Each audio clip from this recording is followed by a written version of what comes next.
विवेक वैराग्य की ओर अग्रसर करता है। महाराज जी, इस मूसलाधार वर्षा में तुम सब बुरी तरह भीग गए हो। मेरे संसार में मौसम सदा सुहावना ही रहता है। न तो वहाँ दिन है न रात्रि, न गर्मी है न शीत, न चिंताएं पकड़ती है और न पश्चाताप पीछा करता है। मेरा मन विचारों से मुक्त है, क्योंकि वहाँ इच्छाएं नहीं है जिनकी दासता करनी पड़े। प्रश्नकर्ता, क्या संसार दो है? महाराज जी, तुम्हारा संसार अनित्य है और परिवर्तित होता रहता है। मेरा संसार परिपूर्ण और विकार रहित है। तुम मुझे अपने संसार के बारे में कुछ भी चाहो बता सकते हो।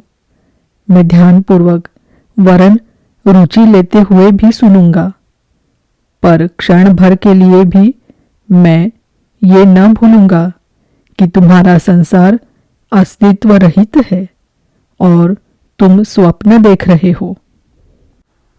प्रश्नकर्ता, वो कौन सी बात है जो आपके संसार को मेरे संसार से पृथक करती है?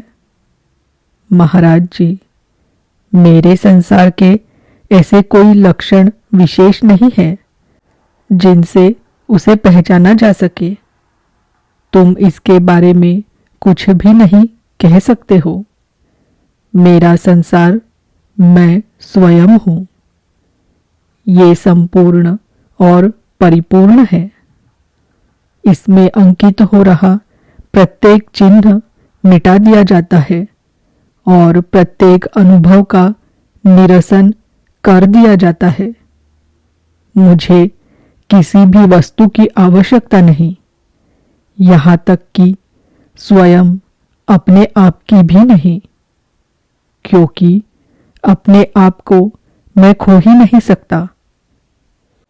प्रश्नकर्ता, क्या ईश्वर की भी आवश्यकता नहीं है? महाराज जी, ये समस्त धारणाएं और भिन्नताएं तुम्हारे संसार में अस्तित्वमान होती है। मेरे संसार में ऐसा कुछ भी नहीं है। मेरा संसार एकमेव और अत्यंत सीधा, सरल, साधारण है। प्रश्नकर्ता, क्या वहाँ कुछ नहीं होता है? महाराज जी, जो कुछ भी तुम्हारे संसार में होता है उस सब का औचित्य और प्रत्युत्तर वही है। मेरे संसार में कुछ नहीं होता।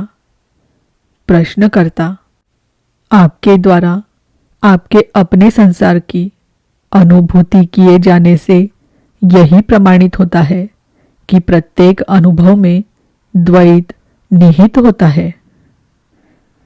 महाराज जी, शाब्दिक रूप से तुम्हारी बात सही है, परंतु तुम्हारे शब्द मुझ तक नहीं पहुँचते। मेरा संसार निशब्द है। तुम्हारे संसार में अनकहे का अस्तित्व नहीं है। मेरे संसार में शब्द और उनके आशय कोई अस्तित्व नहीं रखते। तुम्हारे संसार में कुछ भी स्थिर नहीं है। मेरे संसार में कुछ भी परिवर्तनीय नहीं है। मेरा संसार वास्तविक है, जबकि तुम्हारा स्वप्नों से सृजित है। प्रश्नकर्ता, पर फिर भी हम बातें कर रहे हैं। महाराज जी, ये सारी बातचीत तुम्हारे संसार में है। मेरे संसार में शाश्वत मौन है। मेरा मौन गाता है। मेरी शून्यता परिपूर्ण है। मुझ में कोई अभाव नहीं है। तब तक तुम मेरे संसार को नहीं जान सकते जब तक कि तुम वहां नहीं होते। प्रश्नकर्ता, ऐसा लगता है कि आपके संसार में एकमात्र आप भर है। महाराज जी, जब वहाँ शब्द ही अपना अर्थ और सामर्थ्य खो देते हैं तो तुम एकमात्र या एकमात्र नहीं आदि कैसे कह सकते हो? हाँ, मैं अवश्य अकेला हूँ, क्योंकि सब कुछ मैं ही हूँ। प्रश्नकर्ता, क्या आप कभी हमारे संसार की ओर भी आते हैं? महाराज जी, आने और जाने का मेरे लिए क्या अर्थ है? ये भी पुनः शब्द भर है। मैं हूँ। मैं कहाँ से आऊं और किस तरफ जाऊं? प्रश्नकर्ता, आपके संसार का मुझे क्या उपयोग है? महाराज जी, तुम्हें तुम्हारे संसार का निकट से निरीक्षण करना चाहिए, उसकी विवेचनात्मक परीक्षा करनी चाहिए और अकस्मात एक दिन तुम अपने आप को मेरे संसार में पाओगे। प्रश्नकर्ता, इससे हमें क्या लाभ होगा? महाराज जी, तुम्हें लाभ तो कुछ भी न होगा। तुम उसे छोड़ देते हो जो कि तुम्हारा नहीं था और उसे प्राप्त कर लेते हो जिसे तुमने कभी खोया ही न था, तुम्हारे स्वरूप को, अपने स्वभाव को। प्रश्नकर्ता, आपके संसार का शासक कौन है? महाराज जी, यहाँ न तो शासक है न शासित है। वहाँ किसी भी प्रकार का द्वैत नहीं है। तुम केवल अपनी धारणाओं को ही प्रक्षिप्त कर रहे हो। तुम्हारे शास्त्रों और ग्रंथों का यहाँ कोई अर्थ नहीं है। प्रश्नकर्ता, किंतु आपका भी एक नाम है, एक आकृति है और आप में चेतना और सक्रियता परिलक्षित होती है। महाराज जी, इस प्रकार से मैं तुम्हारे संसार में प्रतीत होता हूँ। मेरे संसार में मैं सत्ता मात्र हूँ, अन्य कुछ नहीं। तुम लोग अपने आधिपत्य की धारणाओं, गुण और प्रचुरता के विचारों से धनी हो। मैं धारणाओं, विचारों से बिल्कुल ही रिक्त हूँ। प्रश्नकर्ता, मेरे संसार में उपद्रव, संकट और निराशा विद्यमान है। ऐसा लगता है जैसे आपके जीवन का आधार किसी अदृश्य समृद्धि में छिपा हुआ है, जबकि हमें अपनी जीविका के लिए दासता स्वीकारनी पड़ती है। महाराज जी, तुम जैसा उचित समझते हो वो करो। अपने संसार को त्याग कर मेरे संसार में प्रविष्ट होने के लिए तुम सदा स्वतंत्र हो। प्रश्नकर्ता, इसका क्या तरीका है?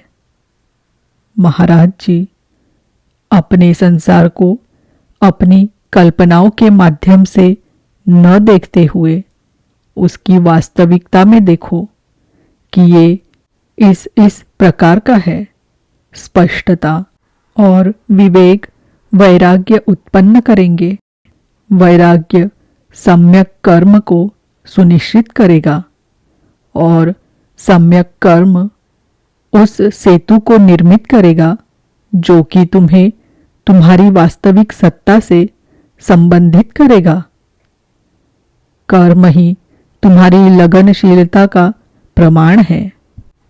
तुम्हें जो बताया गया है उसे दक्षता और सच्चाई से करो और सारी बाधाएं विलीन हो जाएंगी।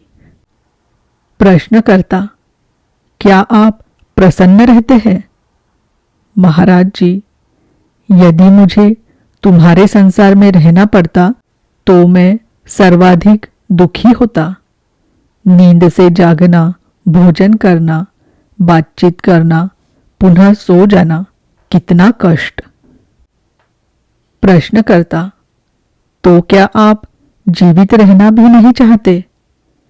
महाराज जी, जीवित रहना, मर जाना, ये कितने निरर्थक शब्द है। जब तुम मुझे जीवित देखते हो तब मैं मृत होता हूं। जब तुम मुझे मृत समझते हो मैं जीवित होता हूं। तुम कितने अधिक उलझे हुए और भ्रमित हो। प्रश्नकर्ता, आप कितने उदासीन हैं। हमारे संसार के सारे दुख आपकी दृष्टि में शून्य है। महाराज जी, मुझे तुम्हारे दुखों का पूर्ण ध्यान है। प्रश्नकर्ता, तो आप उनके लिए क्या कर रहे हैं? महाराज जी, उनके लिए मुझे कुछ भी करना आवश्यक नहीं है। वे आते हैं और चले जाते हैं। प्रश्नकर्ता, क्या उन पर आपके द्वारा ध्यान दिए जाने भर से वे चले जाते हैं? महाराज जी, हाँ, कठिनाई चाहे शारीरिक हो, भावनात्मक या मानसिक हो, सदैव व्यक्तिगत होती है। बड़े पैमाने पर होने वाली विपत्तियां अगणित प्रारब्धों का जोड़ होती है और उनका प्रभाव समाप्त होने में कुछ समय लगता है, परंतु मृत्यु कभी भी अनिष्ट घटना नहीं होती। प्रश्नकर्ता, क्या किसी मनुष्य की हत्या हो रही हो तब भी? महाराज जी, तब यह हत्यारे के लिए अनिष्टप्रद होती है। प्रश्नकर्ता, तो भी ऐसा प्रतीत होता है कि दो संसार है, मेरा और आपका। महाराज जी, मेरा संसार वास्तविक है, तुम्हारा मनोगत। प्रश्नकर्ता, कल्पना करें किसी चट्टान में एक खोखला गड्ढा है जिसका मुंह अत्यंत संकीर्ण है। उसमें एक मेंढक रहता है। मेंढक अपना जीवन परिपूर्ण आनंद में बिना किसी के द्वारा बाधित किए, बिना इधर उधर अपने मन को दौड़ाए बिता सकता है। चट्टान के बाहर संसार अपनी गति से चल रहा है। यदि उस मेंढक को बाह्य संसार के बारे में बताया जाए तो वो कहेगा, ऐसी कोई वस्तु कहीं नहीं है, मेरा संसार शांति और आनंद से है। तुम्हारा संसार एक शब्द जाल भर है, इसका अस्तित्व नहीं। ऐसा ही आपके संबंध में है। जब आप हमें बतलाते हैं कि हमारे संसार का अस्तित्व ही नहीं है, तो बातचीत करने के लिए कोई समान आधार ही शेष नहीं रह जाता। या एक अन्य उदाहरण, मैं एक डॉक्टर के पास जाता हूँ और पेट दर्द की शिकायत करता हूँ। वो मेरी परीक्षा करता है और कहता है, तुम बिल्कुल स्वस्थ हो। परंतु मुझे दर्द हो रहा है। मैं कहता हूँ, तुम्हारा दर्द मानसिक है। वो विश्वास दिलाता है। मैं कहता हूँ, मेरा दर्द मानसिक है, ये जानकर मुझे आराम नहीं मिल रहा है। तुम एक डॉक्टर हो, मेरे दर्द से आराम दिलाओ। यदि तुम चिकित्सा नहीं कर सकते तो तुम डॉक्टर नहीं हो। महाराज जी, बिल्कुल ठीक है। प्रश्नकर्ता, आपने रेल मार्ग तो बना दिया, परंतु पुल न होने से कोई ट्रेन वहां से गुजर नहीं सकती। पुल बनाइए। महाराज जी, पुल की आवश्यकता ही नहीं है। प्रश्नकर्ता, आपके और मेरे संसार के बीच कोई कड़ी तो अवश्य ही होगी। महाराज जी, एक वास्तविक संसार और एक काल्पनिक संसार के मध्य किसी कड़ी की आवश्यकता नहीं होती, क्योंकि वो संभव ही नहीं है। प्रश्नकर्ता, तो हमें क्या करना होगा? महाराज जी, अपने संसार की परख करो। इस परख में मन लगाओ, इसकी गहन पड़ताल करो। इसके बारे में प्रत्येक विचार की वैधता पर ध्यानपूर्वक प्रश्न उठाओ।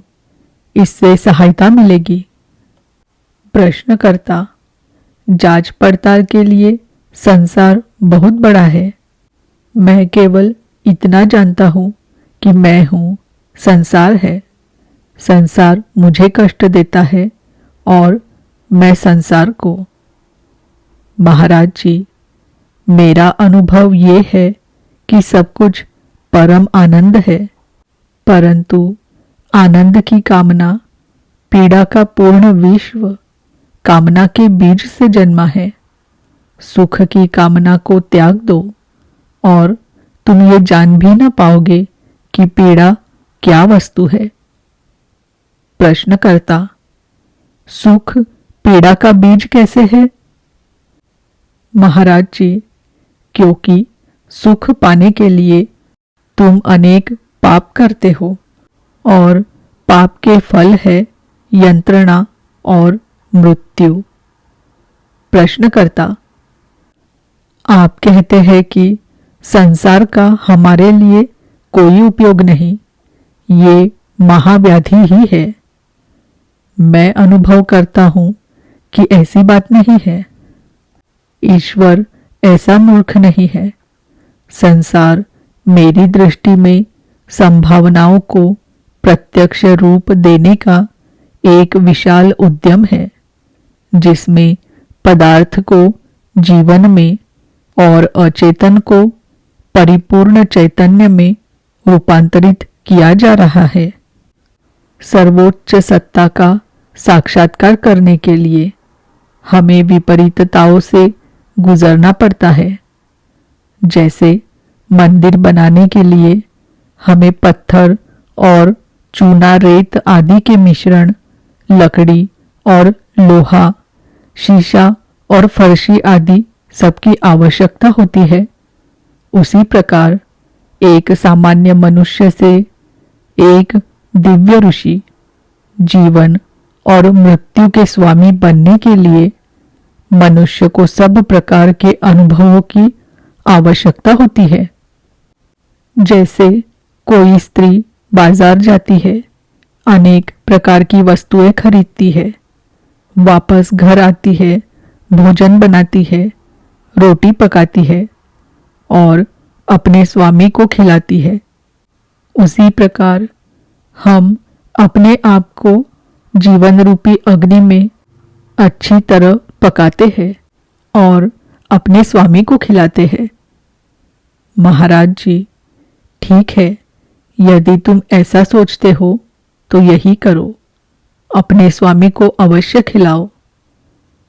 प्रश्नकर्ता, एक बच्चा स्कूल में जाकर अनेक बातें सीखता है जिनका उसे बाद में कोई उपयोग न होगा, परंतु सीखने की प्रक्रिया से उसका विकास होता है। इसी प्रकार हम असंख्य अनुभवों से गुजरते हैं और उन्हें भूल भी जाते हैं, पर इस बीच हम पूरे समय विकासरत रहते हैं और ज्ञानी भी। वास्तविकता के संदर्भ में देखा जाए तो एक अति मेधावी मनुष्य के अतिरिक्त और क्या होता है? मेरा ये संसार एक संयोग मात्र नहीं है, ये अर्थपूर्ण है और इसके मूल में कोई निश्चित प्रयोजन अवश्य है। मेरे ईश्वर की कोई योजना है। महाराज जी, यदि संसार ही मिथ्या है तो योजना और उसे रचने वाला भी मिथ्या ही है। प्रश्नकर्ता, आप फिर संसार को अस्वीकृत कर रहे हैं। हमारे बीच कोई सेतु नहीं है। महाराज जी, सेतु की कोई आवश्यकता नहीं है। तुम्हारी भूल तुम्हारे इस विश्वास में है कि तुम्हारा जन्म हुआ। न तो कभी तुम्हारा जन्म ही हुआ था और न ही तुम कभी मरोगे, परंतु तुम्हारा विश्वास है कि तुम किसी निश्चित तिथि और स्थान पर जन्मे और कोई देह विशेष तुम्हारी अपनी देह है। प्रश्नकर्ता, संसार का अस्तित्व है, मैं हूं, यह स्पष्ट तथ्य है। महाराज जी, अपने आप पर ध्यान देने से पहले तुम संसार की चिंता क्यों करते हो? तुम संसार का उद्धार करना चाहते हो, है ना? क्या अपने स्वयं के उद्धार से पूर्व तुम संसार का उद्धार कर सकते हो? उद्धार किससे और उद्धार किए जाने का क्या आशय है? भ्रम से। वस्तुओं को यथार्थता में देखना ही मोक्ष है। मैं सचमुच ही अपने आप को किसी भी वस्तु या व्यक्ति से संबंधित नहीं पाता, यहाँ तक कि किसी तथाकथित अहम से भी नहीं। मैं सदा ही रहता हूं, अपरिभाषित। मैं भीतर हूं और परे हूं, घनिष्ठ और पहुंच से बाहर। प्रश्नकर्ता, आप इस तक कैसे आए? महाराज जी, अपने गुरु में श्रद्धा रखकर। उन्होंने मुझे बताया, एकमात्र तुम ही हो, और मैंने उन पर अविश्वास नहीं किया। बस तब तक मैं इस पर चिंतन मनन करता रहा जब तक कि मुझे ये साक्षात प्रकट न हो गया कि गुरु का कथन परम सत्य है। प्रश्नकर्ता, अर्थात पुनरावृत्ति से उत्पन्न निष्ठा? महाराज जी, नहीं, वरन आत्मबोध से उत्पन्न निष्ठा। मैंने जाना कि मैं परम चेतन और परम सुखी हूं और बस भूलवश ही सोचा करता था कि मेरा सत चित आनंद होना देह और देहों से भरे संसार पर निर्भर वस्तु है। प्रश्नकर्ता, आप शिक्षित नहीं है, आपने कुछ विशेष अध्ययन नहीं किया है और जो कुछ भी आपने पढ़ा या सुना, संभवतः उसमें किसी प्रकार के कोई अंतर्विरोध नहीं थे। मैं अत्यधिक शिक्षा संपन्न व्यक्ति हूँ और मैंने बहुत अध्ययन किया है और मैंने पाया कि पुस्तकों और शिक्षकों में अंतहीन विरोधाभास है। अतएव मैं जो भी पढ़ता और सुनता हूँ उसे अविश्वास पूर्वक ग्रहण करता हूँ। संभवतः ऐसा हो, संभवतः न हो, यही मेरी प्रथम प्रतिक्रिया हुआ करती है। और चूंकि मेरा मन क्या सत्य है क्या नहीं इसका निर्णय करने में असमर्थ रहता है, अतः मैं अपने अविश्वासों सहित संशयग्रस्त बना रहता हूँ। योग की दृष्टि से संशयग्रस्त मन अत्यंत हानि पहुंचाने वाली वस्तु है। महाराज जी, मैं ये सुनकर प्रसन्न हुआ, परंतु मेरे गुरु ने भी मुझे हर वस्तु पर पूर्ण अविश्वास करना ही सिखलाया। उन्होंने कहा, अपने अतिरिक्त प्रत्येक वस्तु के अस्तित्व को अस्वीकृत करो।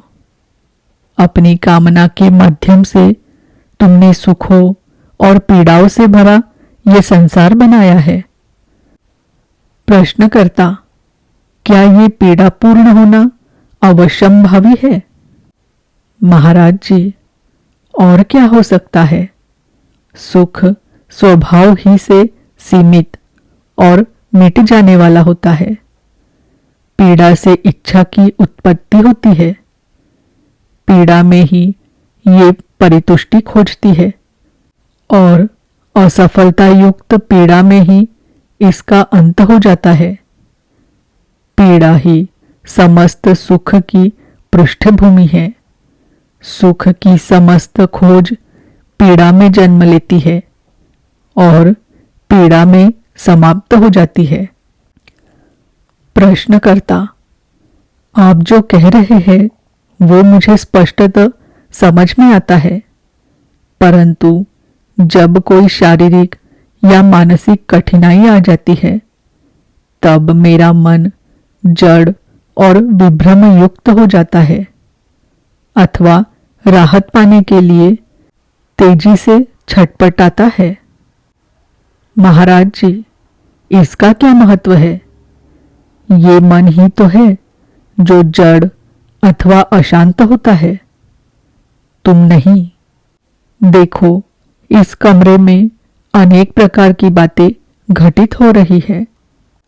जिन कारणों से वे घटित होती है उनमें क्या मेरा हाथ है? वे घटती है, बस। ऐसा ही तुम्हारे साथ भी है। प्रारब्ध की बही स्वतः खुलती है और पृष्ठ के बाद पृष्ठ खुलते बंद होते हुए अपरिहार्य को प्रत्यक्ष करते हैं। तुम घटनाओं के क्रम को परिवर्तित नहीं कर सकते, परंतु अपना दृष्टिकोण अवश्य परिवर्तित कर सकते हो। दूसरी ओर घटनाएं अपने आप में कोई महत्व नहीं रखती, पर जो वस्तुतः महत्व की बात है वो है तुम्हारा दृष्टिकोण। संसार कामनाओं और भयों की आश्रय स्थली है। तुम्हें इसमें शांति नहीं प्राप्त हो सकती। शांति हेतु तुम्हें इसके पार जाना होगा। संसार का मूल कारण है आत्म प्रेम। इसके कारण हम सुख खोजने और पीड़ा से बचने के प्रयत्न में लगे रहते हैं। यदि आत्म प्रेम का स्थान आत्मा की प्रीति को लेने दो तो परिदृश्य बदल जाता है। ब्रह्मा अर्थात सृष्टिकर्ता सारी कामनाओं का सकल योग है और संसार उन कामनाओं की पूर्ति का साधन। जीव जिस सुख की कामना करते हैं उसे चुनते और खरीदते हैं और उसका मूल्य अपने आंसुओं से चुकाते हैं। काल सारे हिसाब मिला देता है और इस प्रकार आत्मा के साम्य के नियम से सभी शासित है। प्रश्नकर्ता, एक महामानव होने से पूर्व मनुष्य होना आवश्यक होता है। मनुष्यत्व अगणित अनुभवों का परिणाम है। कामनाएं अनुभवों की ओर ले जाती है, अतः अपने समय और स्तर के अनुसार कामना भी ठीक ही है। महाराज जी, ये सब एक रूप में सत्य है, पर एक दिन ऐसा भी आता है जब तुम पर्याप्त संग्रह कर चुके होते हो और तुम्हें तब सृजन प्रारंभ कर देना चाहिए। उस समय उचित अनुचित को पृथक पृथक करना अर्थात विवेक और अनुचित का त्याग अर्थात वैराग्य अनिवार्यतः आवश्यक हो जाते हैं। हर वस्तु की परीक्षा की जानी चाहिए और अनावश्यक को निष्ठुरता पूर्वक नष्ट किया जाना चाहिए। तुम विश्वास रखो, अधिक विनाश करने की आवश्यकता न होगी, क्योंकि किसी भी वस्तु का कोई मूल्य नहीं है। गंभीरता पूर्वक उदासीन हो जाओ, केवल इतना भर पर्याप्त है।